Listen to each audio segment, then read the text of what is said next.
Hi hello good morning. അപ്പോൾ good മോർണിംഗോ good afternoon എന്തോ ആവട്ടെ. അപ്പോൾ നമ്മൾ ജനുവരി 28 ഷിഫ്റ്റ് 2 ആണ് നമ്മൾ ഇന്ന് ഡിസ്കസ് ചെയ്യാൻ പോകുന്നത്. അതിൽ ക്വസ്റ്റ്യൻ നമ്പർ 1ലേക്ക് കടക്കാം. ക്വസ്റ്റ്യൻ നമ്പർ 1 നമ്മളെ ഏറ്റവും ബേസിക് ആയിട്ടുള്ള പ്രോബബിലിറ്റി എന്ന ചാപ്റ്ററിലെ ബേസ് തിയറം ഉപയോഗിച്ചുള്ള ക്വസ്റ്റ്യൻ ആണ്. ഓക്കെ, സോ ഡയറക്റ്റ് ക്വസ്റ്റ്യൻ ആണ്, വലിയ സംഭവമൊന്നുമല്ല, വളരെ ഡയറക്റ്റ് ആയിട്ട് നമുക്ക് ചെയ്യാൻ പറ്റുന്ന ഒരു ക്വസ്റ്റ്യൻ ആണ്. എന്താ ക്വസ്റ്റ്യൻ പറഞ്ഞത്? Bag B1 contain 6 white and 4 blue ball. അല്ലെ, ഒരു ബാഗ് ഉണ്ട്, ആ ബാഗ് എന്നതാ B1 ആണ്. ഓക്കെ, ആ B1 എന്ന ബാഗിൽ എന്താണുള്ളത്? 6 വൈറ്റും 4 ബ്ലൂ ബോൾസും ഉള്ളത് അല്ലെ. സോ അതാണ് bag B1. Okay, next one bag B2 contain 4 white and 6 blue ball അല്ലെ. ദെൻ ബാഗ് B2 ഉണ്ട് അല്ലെ മക്കളെ. ആ ബാഗ് B2 എന്താണുള്ളത്? 4 വൈറ്റും ഉണ്ട്, 6 ബ്ലൂ ബോൾസും ഉണ്ട് അല്ലെ. ഇനി എന്താ?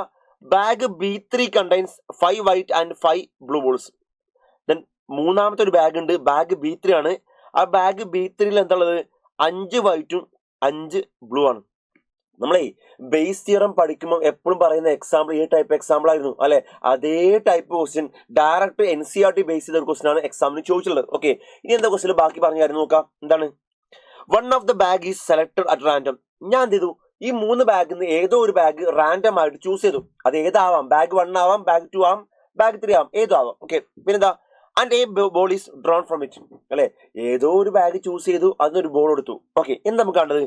If the drone ball is white അല്ലെ, അതായത് ഞാൻ ഇതിൽ ഏതോ ഒരു ബാഗ് എടുത്തു, ഒരു ബോൾ എടുത്തു, ആ ബോളിന്റെ കളർ എന്താന്ന് എനിക്കറിയാം, വൈറ്റ് ആണെന്ന് അറിയാം അല്ലെ. അതായത് തന്ന ക്ലൂ അല്ലേ, എടുത്ത ബോൾ വൈറ്റ് ആണ് അല്ലെ. അതായത് ഞാനൊരു ബോൾ എടുത്തു, ആ ബോളിന്റെ കളർ എനിക്കറിയാം, എന്താണ്? വൈറ്റ് ആണ്. തന്ന ക്ലൂ അല്ലേടാ. തന്ന ക്ലൂ എന്ന് പറഞ്ഞ കണ്ടീഷൻ പ്രോബിലിറ്റി അല്ലേ. ആ കണ്ടീഷൻ പ്രോബിലിറ്റി തന്ന ക്ലൂ എപ്പോഴും എന്താ ഇതാ, ഈ താഴെ എഴുതാ, സ്ലാഷിന് താഴെ എഴുതാ. പി ഓഫ് എ ഗിവൺ ബിയിൽ ബി തന്ന കണ്ടീഷൻ അല്ലേ. സോ ഇവിടെ തന്ന കണ്ടീഷൻ എന്താണ്? വൈറ്റ് ആണ്. ഞാൻ എടുത്ത ബോൾ എന്താണ്? വൈറ്റ് ആണ് അല്ലെ. അങ്ങനെ എന്താ കാണുന്നത്? Then the probability that drone ball is from bag 2. ഞാൻ എടുത്തത് ബാഗ് 2 എന്നാവാനുള്ള പ്രോബിലിറ്റി ആണ് കാണുന്നത് അല്ലെ. ഇതാണ് ക്വസ്റ്റ്യൻ. എഗെയിൻ ഞാൻ പറയാണ്, ബേസ് തിയറം ചെയ്യണമെങ്കിൽ നിങ്ങൾക്ക് ആ ഇക്വേഷൻ ബൈ ഹാർട്ട് ചെയ്യേണ്ട ആവശ്യമൊന്നുമില്ല അല്ലെ. പ്രോപ്പർ ഐഡിയ മതി അല്ലെ. അപ്പൊ നമുക്ക് ഇവിടെ എന്താ കാണുന്നത്? Probability of bag 2 given that it is white അല്ലെ. ഞാനൊരു ബോൾ എടുത്തതിന്റെ കളർ എന്താണ്? വൈറ്റ് ആണെന്ന് എനിക്കറിയാം. അങ്ങനെ അത് ബാഗ് 2 എന്നുള്ള പ്രോബിലിറ്റി അല്ലെ. So probability of bag 2 given that it is white അല്ലെ. അതായത് ഏത് ഫോമില? P of A given B അല്ലെ. What is P of A given B? P of A intersection B divide by P of B അല്ലെ. അത് ഇവിടെ apply ചെയ്താല് P of B2 intersection white divide by probability white അല്ലെ. B2 intersection white divide by probability white അല്ലെ. എന്താ മക്കളെ B2 intersection white എന്ന് പറഞ്ഞാല്? B2 ഇന്റർസെക്ഷൻ വൈറ്റ് എന്ന് പറഞ്ഞാല് B2 എന്ന ബാഗിൽ നിന്ന് വൈറ്റ് എടുക്കാനുള്ള പ്രോബിലിറ്റി അല്ലേ അല്ലെ. അവിടെ B2 ഇന്റർസെക്ഷൻ പറഞ്ഞാൽ B2 ആവണം വൈറ്റ് ആണ് അല്ലെ. അത് ബാഗ് 2 ആവണം വൈറ്റ് ആണ്. അതായത് ബാഗ് 2 എന്ന് വൈറ്റ് എടുക്കാനുള്ള പ്രോബിലിറ്റി അല്ലേ. എന്താണ് ബാഗ് 2 എന്ന് വൈറ്റ് എടുക്കാനുള്ള പ്രോബിലിറ്റി? വളരെ സിമ്പിൾ ആണ്. അവിടെ ബാഗ് 2 എന്ന് വൈറ്റ് എടുക്കാനേ ആദ്യം ഞാൻ ബാഗ് 2 ചൂസ് ചെയ്യണ്ടേ അല്ലെ. എന്താ മക്കളെ ബാഗ് 2 ചൂസ് ചെയ്യാനുള്ള പ്രോബിലിറ്റി?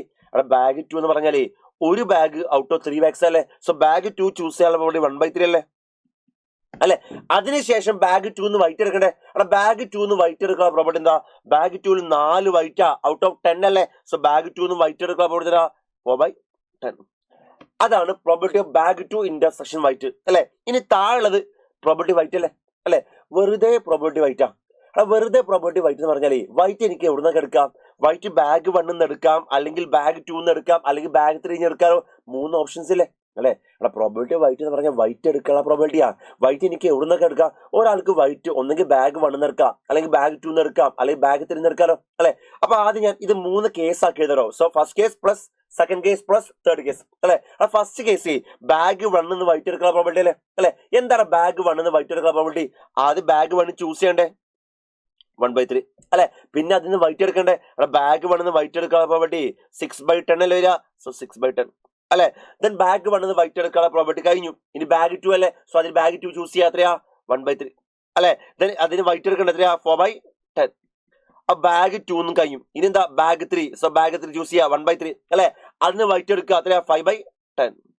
പരിപാടി കഴിഞ്ഞാ, പരിപാടി കഴിഞ്ഞു, ഇത്രയുള്ള പരിപാടി. ഓക്കെ, സോ ബേസ് ഇത് തന്നെയാണ് ബേസ് തിയറം. അതിന് ഒരു ഇക്വേഷൻ ബൈ ഹാർട്ടിന്റെ ആവശ്യമില്ല, ബേസിക് ഐഡിയ ഉപയോഗിച്ച് നമുക്ക് ചെയ്യാൻ പറ്റും. ഓക്കെ, ഇനി ആരെ കട്ട് ചെയ്യാ? 3 × 10 3 × 10 3 × 10 പോയില്ലേ. ബാക്കി എന്താ? 4 ഡിവൈഡ് ബൈ 6 പ്ലസ് 4 10 10 പ്ലസ് 5 എന്താ? 15. So answer is option B ആണ്, അല്ലെങ്കിൽ ഓപ്ഷൻ 2 ആണ്. 4/15 ആണ്.